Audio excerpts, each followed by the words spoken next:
Thanks for tuning in to another TellyCast. Before this week's show, I wanted to remind you to sign up for our free weekly newsletter, TellyCast Plus. It features interesting TV industry news stories from a different angle and exclusive content, such as Opinion and The Secret Producer, our anonymous TV exec reporting from the front line of TV production. Plus, we're bumping up the goodies with more free downloads of TV industry reports, discounts, and exclusive access to some live TellyCast events we're planning for the months ahead. And you'll only get access to those if you're on our mailing list. And don't worry, we don't like spam either, so we won't do anything weird with your data like sell it to advertisers or anything. Just sign up at our website by searching TellyCast on Google or visiting telecast-podcast.com. Thanks a lot. TellyCast, the TV industry news review. Is the TV industry doing its bit in the war on climate change? What are the most carbon-intensive types of programming? And how can the industry help tackle the biggest global issue facing us all? On this week's show, I'm chatting with Sustainability Operations and Project Manager at BAFTA Albert, Katy Murdoch, and Director of Content Operations at Sky Studios Devine, as we discuss how to measure and address unsustainable production and Sky going net zero carbon by 2030. It's all coming up on this week's TellyCast. In the past year or so on TellyCast, we've covered off a lot of issues to do with the fast evolving content industry and how businesses are getting through and in some cases benefiting from the COVID crisis. But one subject that we haven't yet touched on, and one that's bigger than all of that, and indeed seeks to address the existential threat we're all facing, is climate change and the issue of sustainability in TV production. And it's something that I've been meaning to cover on the show for quite a while, and I'm delighted to discuss this and what the content industry is doing and what more can be and should be done. Is Sustainability Operations and Project Manager at BAFTA Albert, Katy Murdoch, and Director of Content Operations at Sky Studios, Devine. Welcome to TellyCast, Katy and B. Thank you very much. Thank you, Justin. Great to have you on the show. Thank you for sparing some time to talk about this really important issue. Katy, starting with you, can you tell us about the Albert standard? Because this is something that I've been aware of that BAFTA has been championing, and a number of producers that I've come across and worked with in the past have been working with the Albert standard, but perhaps not all of them. So can you tell us a little bit about the Albert standard, what it is and how it came about? Yeah, sure. First off, though, I'm really pleased that you headlined this as being a huge crisis, because amongst COVID, the climate crisis is indeed the biggest threat to humanity we're facing at the moment. And while it might seem like we've got more pressing issues at times, particularly in our industry under COVID, the climate crisis is looming unless we do something about it. So Albert was formed a decade ago, actually started at Edinburgh Festival in 2011. So we, as you say, are hosted by BAFTA. That means they give us all the good stuff like HR provision and IT and look after us, nurture us. But we're an industry-funded project, and we are the industry project for sustainable production. We have a very much two-pronged approach. We started as a carbon calculator tool, which allows productions to work out the greenhouse gas emissions associated with making their productions. And of course, measuring is the first step to managing. So that was very much sort of first steps, and it's still a crucial first steps for production on this journey. But we have two main aims now at Albert, formed over the last decade. And one is helping production to eliminate the greenhouse gases and environmental impact associated with creating content, which isn't inconsiderable. But we also recognise that as well as a negative footprint, that our industry has what I like to call a brain print. And this means the influence and the opportunity really to inspire audiences towards sustainable living. So now, Albert, and we're an 11-strong team now. We're based around the UK as a team, and actually have a colleague in Barcelona as well. But we have a suite of tools and offerings, if you like, to help with these two aims. And it's not just the carbon footprint calculator now. We do certification, but we also help on this editorial endeavour towards using our influence for sustainability. That's really, really clear in terms of the two areas that you work in, and obviously everybody's familiar with the impact that some of the programming that we've seen. So David Attenborough obviously comes to mind to begin with as programming that can really affect change. But when it comes to the production of those shows, some people have said in the past that to produce some amazing natural history programming, it means that you've got to fly crews, or pre-COVID, had to flown crews from all over the world to Borneo, let's say, to cover off some incredible footage and natural history footage. But the actual impact that that's had on, from a carbon perspective, has been, probably the most damaging, if you like, of any kind of programming. But so it's obviously, there's a just juxtaposition there. What's the impact that TV production has on carbon emissions? I mean, can it be broken down? Can we quantify it alongside other industries in terms of how damaging it is? Yeah, absolutely. So that's what carbon footprinting does. It's that first step, as I said, in our management process. But Albert gathers carbon footprinting data from thousands of productions in the UK, but also increasingly internationally every single year. This allows us to aggregate data and run reports and all the juicy stuff. If you're looking across genre or across production method, on average, the carbon intensity, that means the carbon emissions associated with an output of TV, in this case, 1 hour of TV across all genres, is about 10 tons of CO2. That still might sound like jargon. So what does 10 tons equate to? On average, in the UK, one person emits about 10 tons of CO2, and that constitutes their heating in their home, their travel, everything they eat, and everything that they buy as well, such as washing machines and TV sets. The 1 hour of TV in the UK is equivalent to one person living in the UK for a year. Wow. That sounds like a lot to me. I mean, it's difficult to quantify, I suppose, when you put it like that. But, 1 hour of TV equals 10 tons of carbon emissions. Yeah, it now there's nuances there, as you pointed out. There's different genres come with different impacts and indeed different production methods. So as you said, those productions like natural history, where there's a lot of flying around the globe of camera and kit and crew, they do come with a larger carbon footprint than, for example, an archive-based show or a news-based programme for an hour when we compare them. But we have to be mindful that there's a positive impact.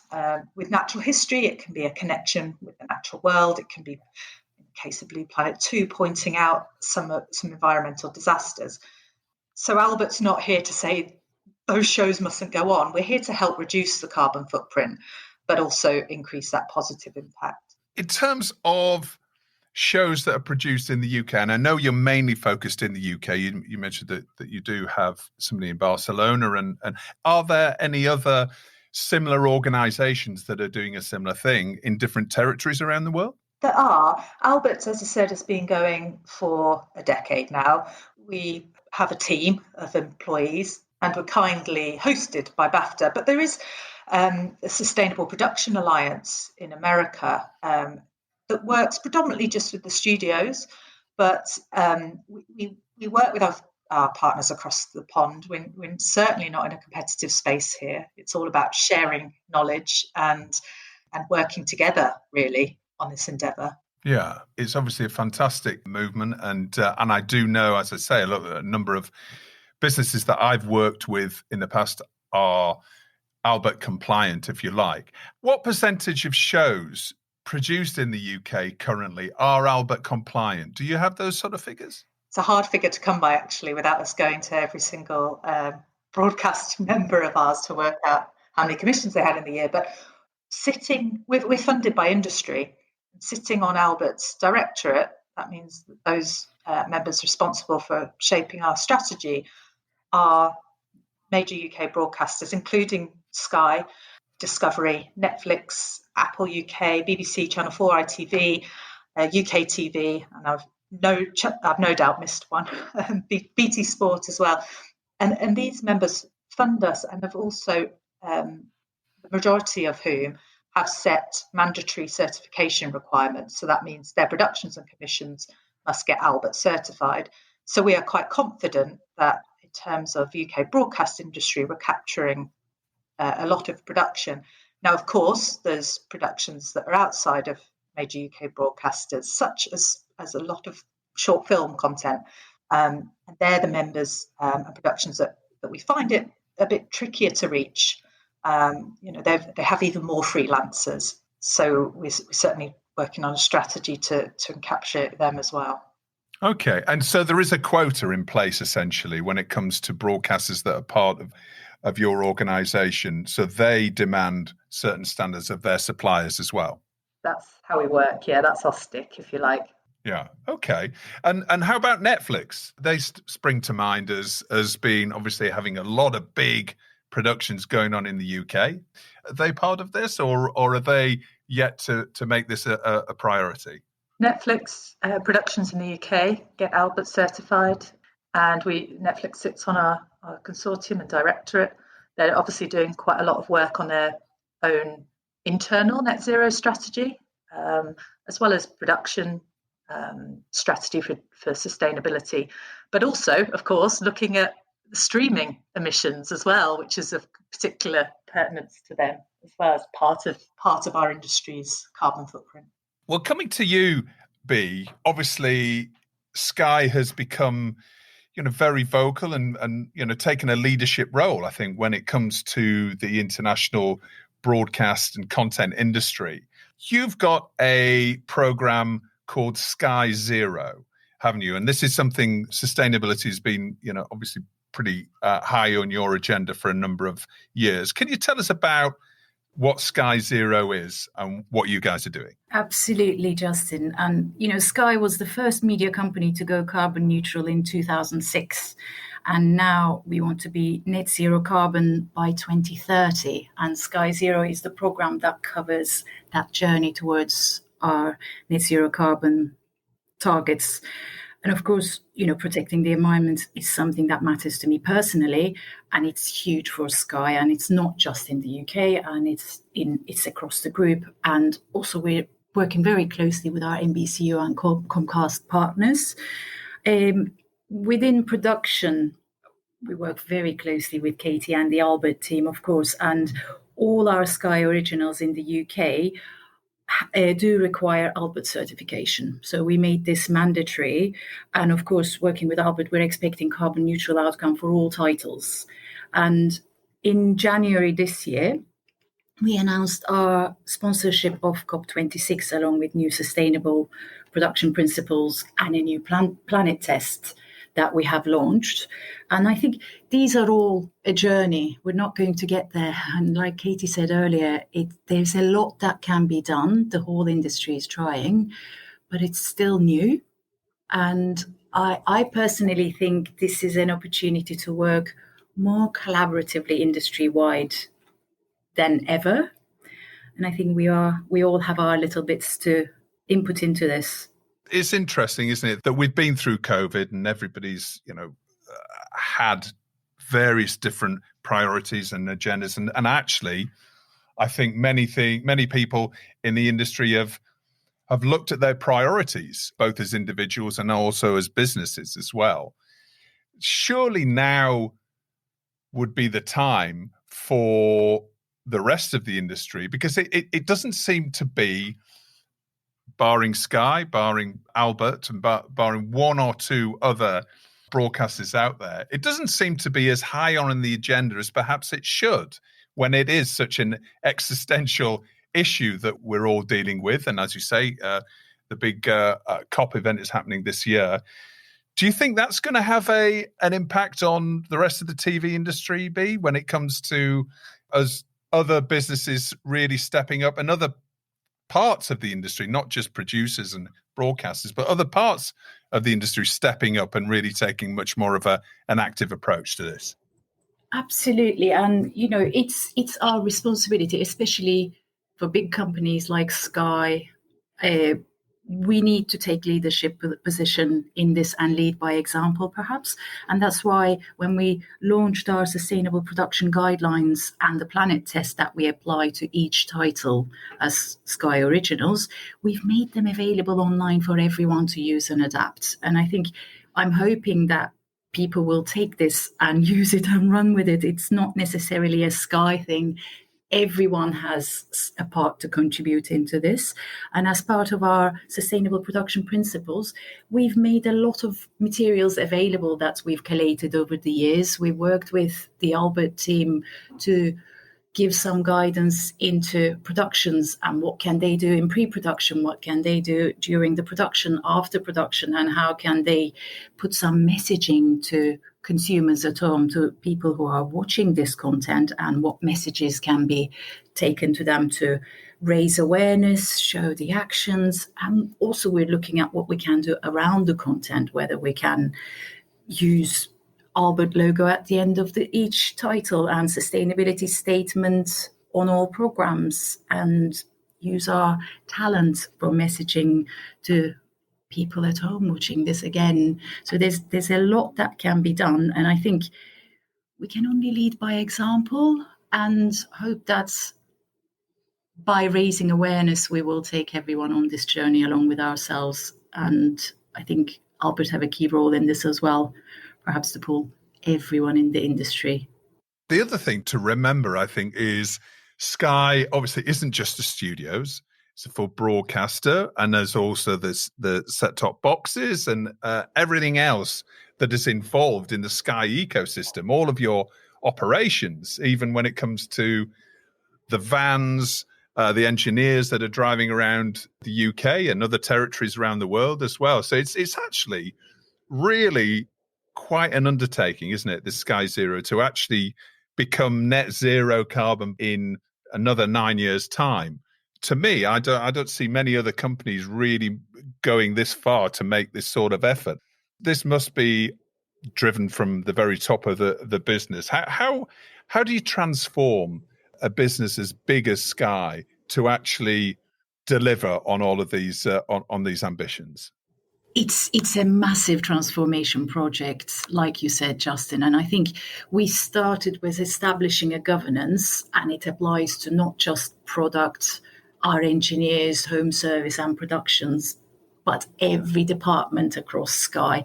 And I think our initial approach to this was to understand the footprint and reach of every area, look at how we, what are the key value drivers across every business area, and also how can we track the metrics and do a forecast. We are now in that 2030 detailed planning phase in terms of what we have to do each year to get to that zero targets.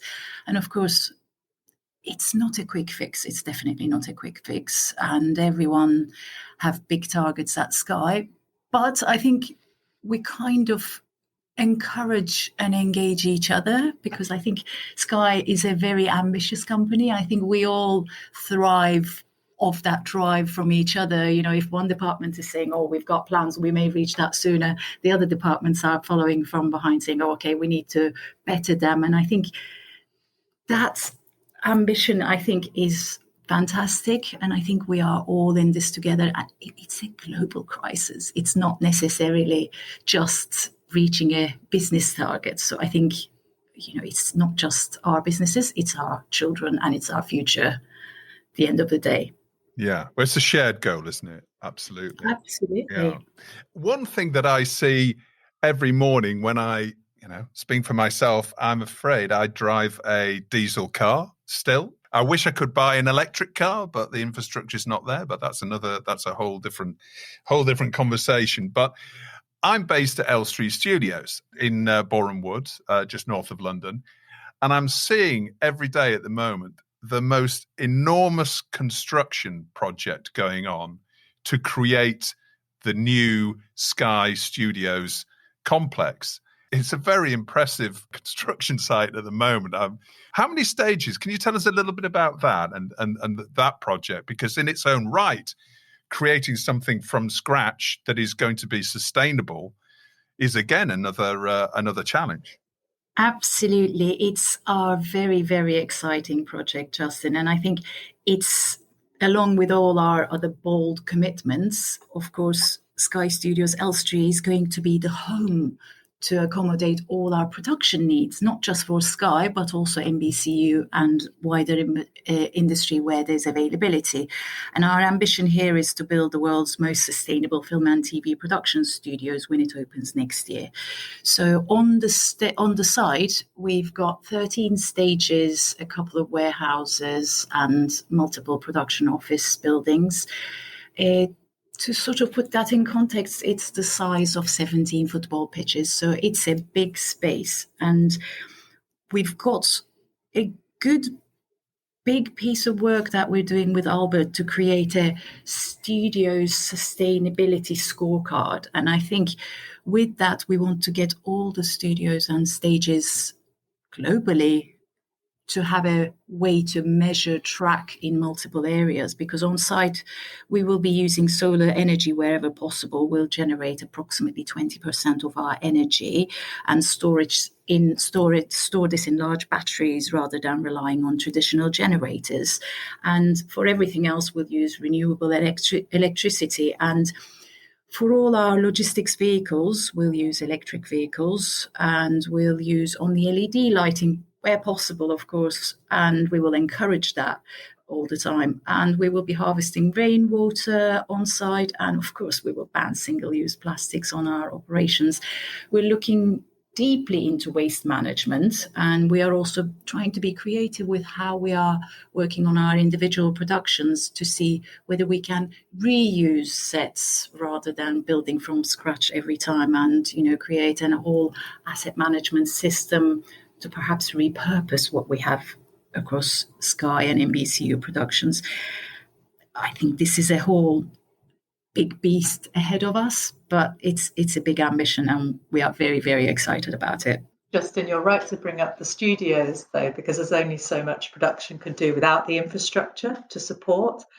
And the studio scorecard that we're working on with Sky and Sony and others is all about transparency, really, and this collaborative learning from each other, because you can't be perfect in this space, because sometimes the technology doesn't exist. Like you were saying, you're yet to buy an electric vehicle because perhaps charging stations aren't in place, perhaps it's too cost prohibitive at the moment. But all we can do is do our best at the moment, so we can it's better to be hypocritical, I say, rather than cynical, and do what we can rather than do nothing. And the studio scorecard, of which Sky sounds like it's going to score very highly on, will actually rate transparently studios around the world on different sustainability metrics like renewable energy and all the stuff Bea just listed. And it's showing that our industry is not about greenwashing, as opposed to many other industries out there, and that we're going to be transparent in this endeavour to hopefully share learning. And it's an interesting time for studios, isn't it, at the moment, because there's huge demand for studios. I mean, every day I saw one was opened in Farnborough today, and I know there's huge demand, and everybody's queuing up to try and get their productions on a soundstage. Equally, a lot of the infrastructure around studios, certainly in the UK, and I would imagine this is similar in many other territories, it's pretty old. It's actually been built around maybe 60s, certainly in Elstree. I mean, it goes back to the sort of the post-war years. That's a big challenge for them, isn't it, in terms of bringing studios into the sustainable age, if you like, because they do some of them feel a little bit old, little bit crumbling. and they need a bit of a green makeover, let's say. It is, but it's marginal gains as well. Every little bit that anyone can do is going to add up. And I think you can't necessarily knock what there is and rebuild those studios, but you can start using green energy and, transitioning. And like our 2030 plan at Sky, I think it's every business's responsibility to put a plan in place and perhaps work slowly over the years. It's not going to happen overnight. And in some ways, we need to go back in time, because some things the old studio systems did were actually very sustainable, like having prop houses on site where new productions would come in and just repurpose props, sets, costumes. And going back to that circular way of producing is actually what we need in some cases. Well, maybe the efforts that many producers and many in the content industry have been forced to go through during the COVID crisis and within various guidelines, it just shows you what can actually be achieved when you've got your back against the wall and you have to comply with certain rulings. Maybe that's the way forward to actually speed up the more sustainable production. But I mean, we've been talking about production, and obviously the content industry is much bigger than that, isn't it? What about the other areas of the content industry, Katy, that, Albert is purely concerned with producing programming, but what about things like events, publishing, distribution industry? What about all of these areas? Because they've all got their own role to play as well, haven't they? They have. They all come with a footprint for sure, and that's where Sky setting ambitious net zero targets is so crucial, because it encapsulates all parts of the supply chain up and down. But there's a great project at the moment with the Carbon Trust in connection with Bristol University, who are looking at streaming emissions. And actually, they've just released a paper this week that shows it's actually about the device that you view content through is actually more important in terms of the carbon footprint than the transmission and distribution areas. So watching content through a tablet is actually better, even if it's streamed, than watching through a big all singing or dancing LCD set-top box. So there are other organisations who are looking at different parts of the chain. I guess this past year has given us all a pause for thought on how we can help reduce the impact on the environment, because we used to go to a lot of events such as MIPCOM and some industry conferences, etc., flying globally. And we didn't have to go to any of those, and they have mostly taken place, and there's been no need to distribute the printed material for these. And in fact, at last MIPCOM, Jane Millichip, who's our Chief Content Officer, she urged the industry to ban plastics and corporate tat in all these events and markets. And I guess we were able to attend more events more efficiently. I think I have been globally involved on so many more partnerships, discussions, meetings, events, etc., and worked so much more effective over the last year with COVID. And I'm hoping we all maintain this going forward. We don't necessarily need to all travel. And you can see so many more people in a small screen at your own home. Yeah, absolutely. I mean, that is something that I've mentioned a few times on the show before, is that about 3-4 years ago, you could meet some distribution execs who were literally hopping from one event to another, almost all around the year.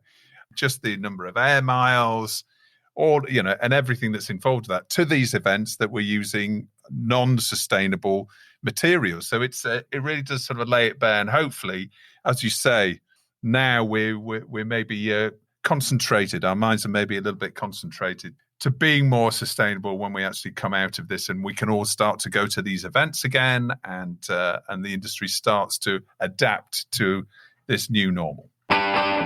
And now it's time in the show for Katy and Bea to pick their stories of the week, the TV industry news item that's caught their eye in the past 7 days. Katy, what's your story of the week?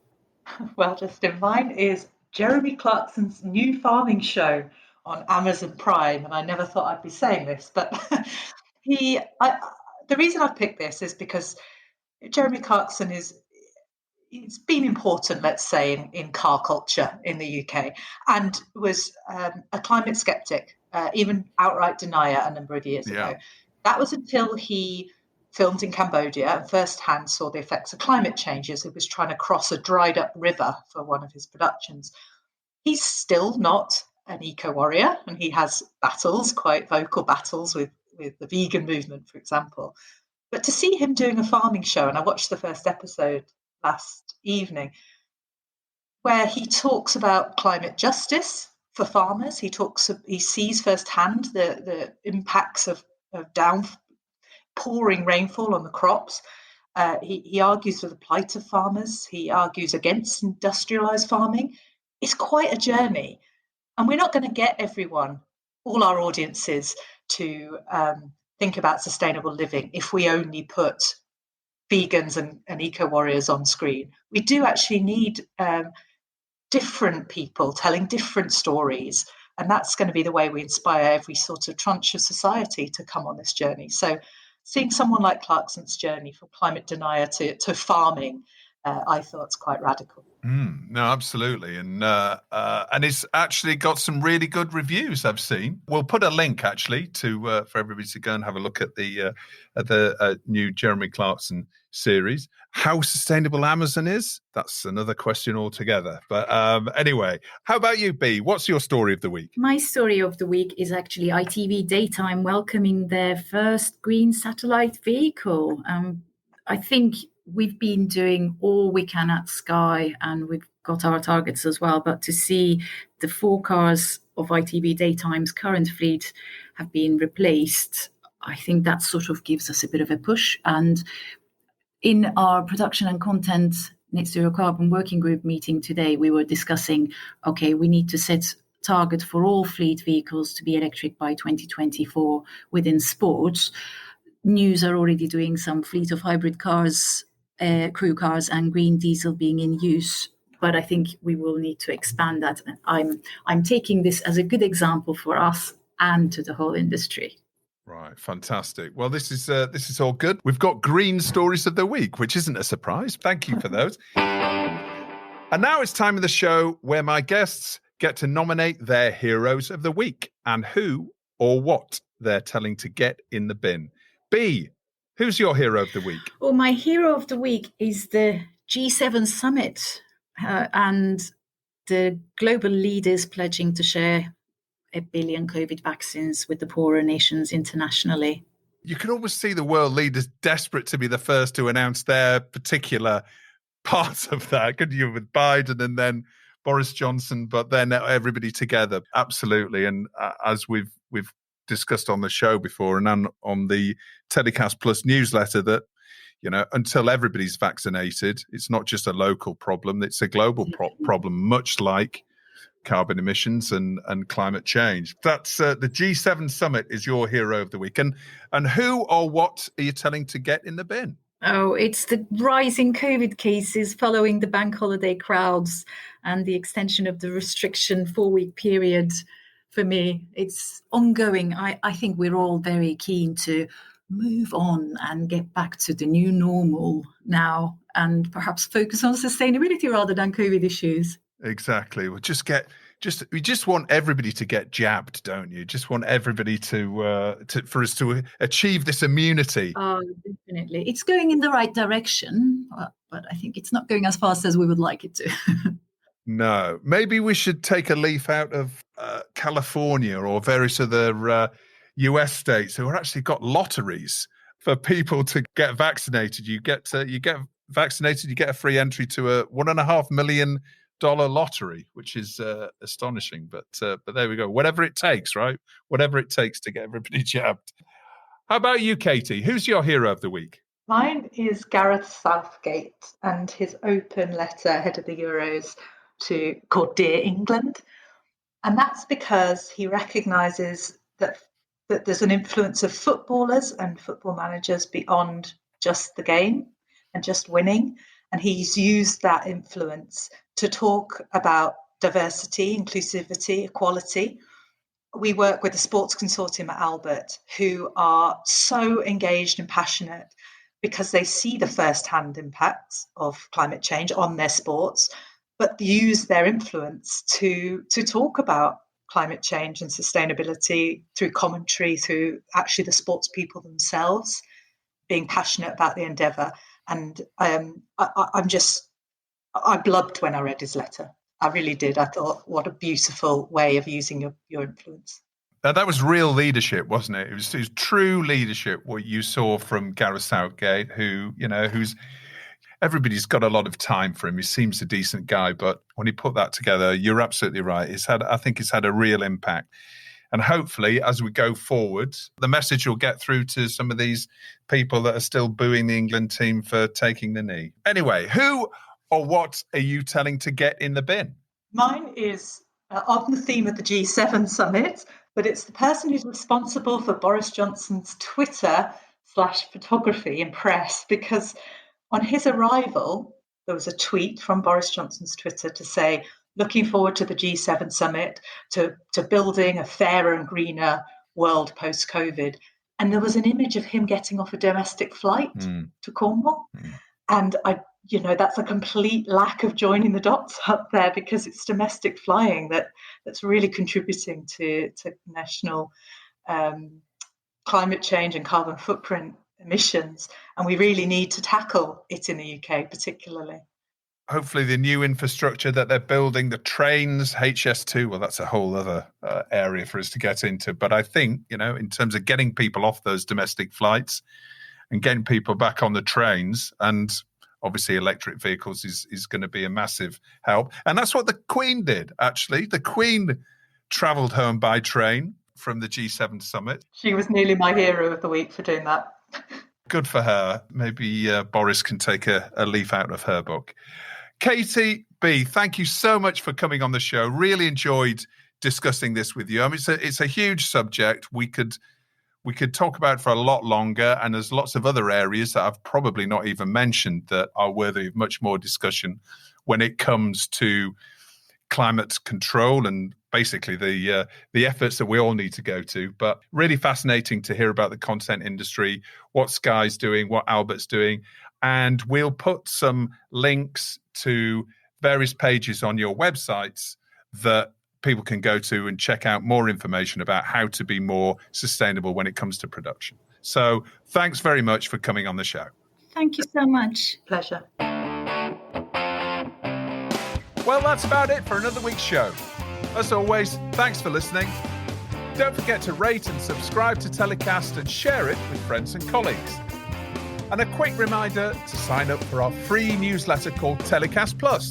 It's packed with interesting TV industry stories of the week you may have missed, downloadable reports and surveys, and exclusive insight and opinion. And it's all completely free. Just visit our website to sign up at telecast-podcast.com. That's telecast-podcast.com. And you can also follow us on Instagram, LinkedIn, and Twitter. TellyCast was edited by Ian Chambers and recorded in London. Until next Thursday, as always, stay safe.